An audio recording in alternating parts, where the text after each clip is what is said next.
আব্বু, তুমি কি অফিসে আছো এখন? হ্যাঁ রে মা, কেন? কিছু বলবা তুমি?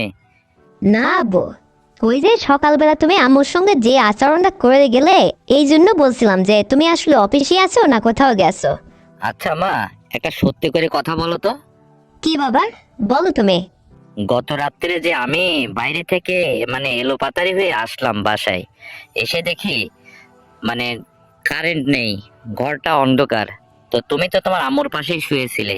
আসলে তুমি এটা ঠিক করে বলো তো, মানে কোন সাইডে তুমি শুয়েছিলে আর কোন সাইডে তোমার আম্মু শুয়েছিল, এটা আমাকে বলো। আমি বলবো না কেন, কি হয়েছে আগে তাই বলো আমাকে। বলবো না, যাও। না রে বাবা, একটু বলো না প্লিজ। এটাই তো ফ্যাক্ট। এই জন্য তোমার আম্মুর সঙ্গে আমার দুইটা কথা সকালবেলা অফিসে আসার আগে হয়ে গেছে। তুমি তো বুঝতেই পারছো কি হয়েছে আসলে। বাবা, তুমি যেখানে ঘুমাও যে বালিশে, ওই বালিশে আমি ঘুমাইছিলাম, হয়েছে তো? হ্যাঁ। এখন বুঝুক আর কি হয়েছে, আমি এটা বলতে পারবো না। বলো কি রে বাবা, তাহলে তো সর্বনাশ। আমি কি করলাম? আমি তো ভাবছিলাম যে ওখানটাই তোমার মা ঘুমাইছে। আর আমার তো আসলে অতটা খেয়াল ছিল না যে কে কোথায় ঘুমাইছে, অন্ধকার ঘর, আসলে বুঝে উঠতে পারিনি। তো তুমি কিছু মনে করো না তোর বাবা, কিছু মনে করো না। আচ্ছা বাবা, তুমি আগে এটা বলো তো, মা আর আমাকে তুমি ব্যবধানটা খুঁজে পাও না কেন, এইটা বলো। মারে, তোর মার চেয়েও যেন তুই জোয়ান হয়ে উঠছিস, এই জন্য তো আসলে বুঝে উঠতে পারি না। আর তুই তো এখন আর ছোট নেই, ভার্সিটিতে পড়াশোনা করিস, বড় হয়ে গেছিস, মোটাসোটা হয়ে গেছিস তোর মায়ের মতোই। তাই তোর মা তোকে আলাদা করে কখনো আসলে বুঝে উঠতে পারিনি আমি, এটাই প্রবলেম। তো আসলে আমি মনে হয় মিস্টেক করে ফেলছি, তাই না রে বাবা? যেমন তেমন মিস্টেক করছো নাকি বাবা? অস্বাভাবিক মিস্টেক করা করছো, এটা কি বুঝতে বুঝতে পারছো তুমি বাবা? হ্যাঁ। কেমন মিস্টেক করছো? শোনো বাবা, আমি আসলে এটাতে কিছু মনে করিনি, কারণ আমারও খুব ভালোই লাগছিল। কিন্তু আমি চুপ করেছিলাম। কি করে আমি তোমাকে এইটা বলবো, নিষেধ করবো বলো, যখন হয়েই গেছে। তো বাবা, আমি বলি কি, যে তুমি আমাকে মাঝে মধ্যে এরকম আপ্যায়ন করতে পারো না সুন্দরভাবে? আমার তো খুব ভালোই লাগলো বাবা তোমার ব্যাপারটা, এত সুন্দরভাবে তুমি এভাবে পারো। না জানি আমার মার সুখ কত কপালে, আমার মা সারাটা জীবন এতটা সুখী আমি কল্পনাও করতে পারিনি। আমি একটা দিনে যা বুঝলাম বাবা, না করো না, মাঝে মধ্যে যেন কারেন্ট যায় আর আমি যেন মার কাছে এরকম শুয়ে মাকে পাহারা দিই, তাহলে আর একটা দিন ভুল করলে আমারই ভালো হবে, কার কি? বাবারে, এর জন্য আমি দুঃখিত, তুমি কিছু মনে নিও না। আর এই জন্য তো সকালে অফিসে আসার আগে তোমার মা আমাকে বারবার যেন কি যেন রেগে রেগে বলছিল। তো এই জন্য আমি আসলে মুখটা ভার করে অফিসে চলে আসছি, মন মেজাজ ভালো ছিল না রে বাবা। তুমি তো বোঝোই, আসলে আমি ভাবতে পারিনি যে তোমার সঙ্গে আমার এটা হয়ে গেছে। যাই হোক, মিস্টেক হয়েছে, তুমি কিছু মনে নিও না। আর নেক্সটের জন্য এই ধরনের না হয়, বুঝতে পারছো? ওইসব কথা আমি শুনবো না। ও হো। আমি তোমাকে যখন আবার বলবো, তুমি যদি আমার কথায় রাজি না হও, তাহলে আমি এই কথা মানুষের জানাই দেব, হয়েছে তো? হ্যাঁ। কে রে বাবা, বললাম তো ভুল হয়েছে, তাতে কি ক্ষমা করা যায় না? না বাবা, আমি তোমাকে ক্ষমা করবো একটা শর্তে, যদি তুমি আরেকটি দিন আমাকে এরকম করে দাও, তাহলে আমি তোমাকে ক্ষমা করবো। দেখো বাবা, আমার ভীষণ ভালো লেগেছে বাবা, তোমাকে বলবো যে কি করে বোঝাতে পারছি না। সেদিনের ওই কথা আমার বারবার মনের মধ্যে ভেসে ওঠে, তখন যে আমার কতটা ভালো লাগে তুমি জানো না বাবা। এই জন্য বলতেছি, আমার কি দোষ? তুমি মিস্টেক করছো করছো, তাতে কি হয়েছে? আল্লাহ যা করে ভালোর জন্যই হয়। আমি এই জন্যই তো বলতেছি, আমি তোমার একটা ডাঙ্গুর মেয়ে, আমি যদি বাইরে আমার বন্ধু বান্ধব দিয়ে আড্ডা দিই, সেটা কি ভালো দেখাবে তুমিই বলো? এই জন্য বলতেছি, তোমার সঙ্গে যখন একবার আমি ফ্রি হয়েই গেছি, তো কোনো কথা বলতে তো আর বাধা নেই। তো এই জন্য তোমার কাছে আমার অপেক্ষা বাবা। দেখো, অত বড় আমার এত ভালো লাগেছে, এত সুন্দর তুমি করো, আমার খুব ভালো লাগেছে বাবা। প্লিজ আর একটা দিন তুমি আমাকে সময় দাও না, আমার খুবই ইচ্ছে করতেছে জানো, আমার খুব ভালো লাগেছে।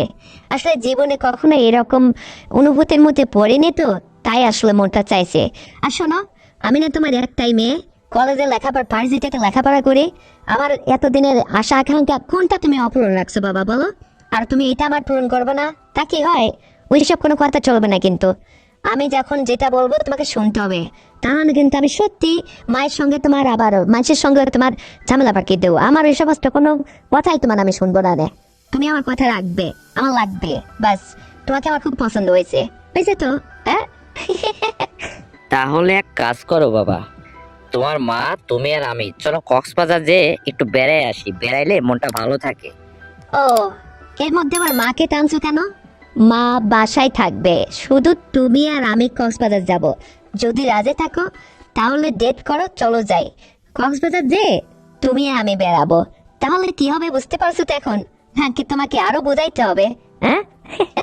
তাহলে আমাকে তোর এতটাই ভালো লাগেছে মা, তো কক্সবাজার গেলে তো 3 দিনের আগে ফেরা হবে না। তো এই 3টা দিন আসলে তুই কি কি করতে চাস, তোর মনের কি আশা আমাকে বল তো মা। বাবা, আমি আসলে কক্সবাজারে এই জন্য তোমার সঙ্গে যাইতে চাচ্ছি। আমরা যদি 3-4টা দিন কক্সবাজার থাকি তুমি আর আমি, তাহলে কি হবে একবার ভাবতে পারছো? আমরা তো আলাদা ফ্ল্যাটে থাকবো না, একই ফ্ল্যাটে একই রুমে থাকবো, তাই না বাবা? তখন আমার যেটা আসলে প্ল্যান করছি আমি, যে তোমাকে নিয়ে আমি তোমার কাছে যেটা আশা করছি তোমার কাছ থেকে নেব, বা তুমি আমাকে একটা বার লোভ দেখিয়ে দিছো না, এইটা আমি ওখান থেকে হাসিল করব, মানে আমার এটা লাগবেই। আর 3টা দিন কন্টিনিউ, এটা যখন মন চাইবে যত খুশি আমি তোমার কাছ থেকে এটা আশা করি আমি নেব। আমার খুব ভালো লাগছে বাবা, এই জন্য তো তোমার সঙ্গে আমার দূরে কোথাও যাইতে মন চাচ্ছে। আর তুমি যখন নিজে মুখে এটা বলছো, অবশ্যই আমি যাব, তুমি দিন করো। তবে মাকে নেব না, মা গেলে তো আমার হবে না, বুঝতে পারছো? এই জন্য বলছি। আর শোনো বাবা, তুমি মায়ের সঙ্গে বাসায় এসে সুন্দর আচরণ করো, ভালোভাবে কথা বলো, মাকে পুঁতে পাঠিয়ে বাড়িতে দেখে যাব। তারপরে কক্সবাজার শুধু তুমি আর আমি বেড়ানোর কথা বলে যায়, দারুণভাবে ঘুরে ফিরে প্রকৃতি দেখে আসবো। আর পাশাপাশি আমারও হবে। দেখো, কিছুদিন পরে তো আমি পরের বাড়ি চলেই যাব, আমার বিয়ের সাথে দেবে না তুমি? সারা জীবনকে আমি তোমার সংসারে পড়ে থাকবো বাবা। তো তখন তো আমার পরের সংসার করতে গেলে যাতে সমস্যা না হয়, এদিক দিয়ে তুমি ক্লিয়ার করবা। মানে আমি এদিক দিয়ে পাকা হতে চাই, বুঝতে পারছো? কারণ এই বিষয়ে তুমি আমাকে একমাত্র এ বিষয়ে হেল্প করতে পারবা। আমার দারুণ লেগেছে বাবা, আর তোমাকে যে কি করে বলি। আর সে যত বড় জোয়ান মতো ছেলেই আসুক না ভবিষ্যতে আমার হাজবেন্ড হয়ে, মানে তার কাছে আমি কখনো হার মানতে রাজি নেই। মানে সংসার করতে যা যা লাগে তুমি আমাকে সব শেখাই দেবে। আর তুমি আমার সঙ্গে বিগত দিনে যা হয়েছে, এটা আমি বারবার তোমার কাছ থেকে পেতে চাই, যতদিন আমার বিয়ে শাদী না দাও তুমি, বুঝতে পারছো? এই জন্যই তো একটু সুযোগ খুঁজছি বাবা, সুযোগের অপেক্ষায় আছি। কক্সবাজার গেলে তোমার আর আমার তো মাঝখানে কেউ বাধা হয়ে দাঁড়াবে না। কত সুন্দর সময় কাটবে না সেখানে, কত সুন্দরভাবে বেড়াবো, ওই সমস্ত করব। আমারও ভালো লাগছে। হ্যাঁ, অত বড় মানে লোভ কার না লাগে তুমিই বলো? আমি তোমার কাছ থেকেই মানে সবকিছু শিখতে চাই বাবা। প্লিজ একটু আমাকে নিয়ে বেড়াও, নতুন কিছু দেখাও, পাহাড় পর্বত, জায়গা, জমি, নদী। এই যে কক্সবাজারে যাব, কত কিছু দেখার আছে। আর শুধু তাই না, সেখানে গেলে মনটা ভালো হবে, প্লাস পাশাপাশি আমার আর তোমারও হবে।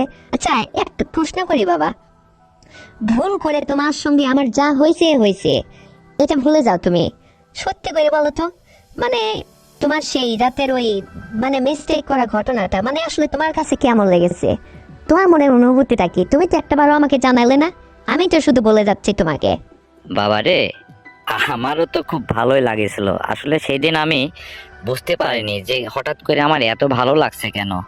এখন পরে বুঝলাম যে হ্যাঁ, আসলে মিস্টেক করছি। যাই হোক, আমারও ভালো লেগেছে, খুবই ভালো লেগেছে। কিন্তু আমি কি করে বলি বলো, আমি না তোমার বাবা।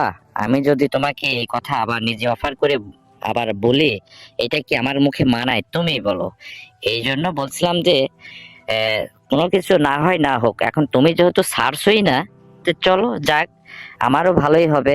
এখন তুমি যদি নিজে মুখেই এত করে চাইছো, সেখানে তো আর আমি না করতে পারি না। দেখো বাবা, জীবনে কোনো কিছু তোমার আশা অপূরণ আমি রাখিনি।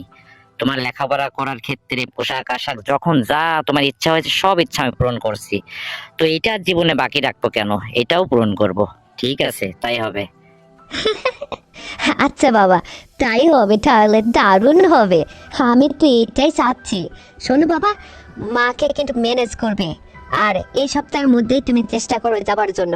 আমার আর দর্শ হয়েছে না, আমার কিন্তু যাওয়ার জন্য মনটা একদম খুশিতে অতুল্য হয়ে উঠছে বাবা, জানো? কি করে যে তোমাকে বোঝাই, আবার কবে তোমাকে আমি পাবো এই দিন গুনছি বাবা। তা ঠিক আছে, তুমি অফিস থেকে ফিরে আসো, তারপরে বাসাতে এসে আবার আলাপ করা যাবে। তো এখন রাখি। ওকে বাবা, আমি বাসায় ফিরে কথা বলবো, রাখতেছি, আল্লাহ হাফেজ। তো বন্ধুরা, আমার বাবা আর আমার এই সুন্দর সংলাপটি শুনে তোমাদের কেমন লেগেছে অবশ্যই কমেন্ট করে জানাবে। আর ভিডিওতে একটা লাইক দেবে, শেয়ার করে তোমার বন্ধু বান্ধবকে শোনার সুযোগ করে দেবে।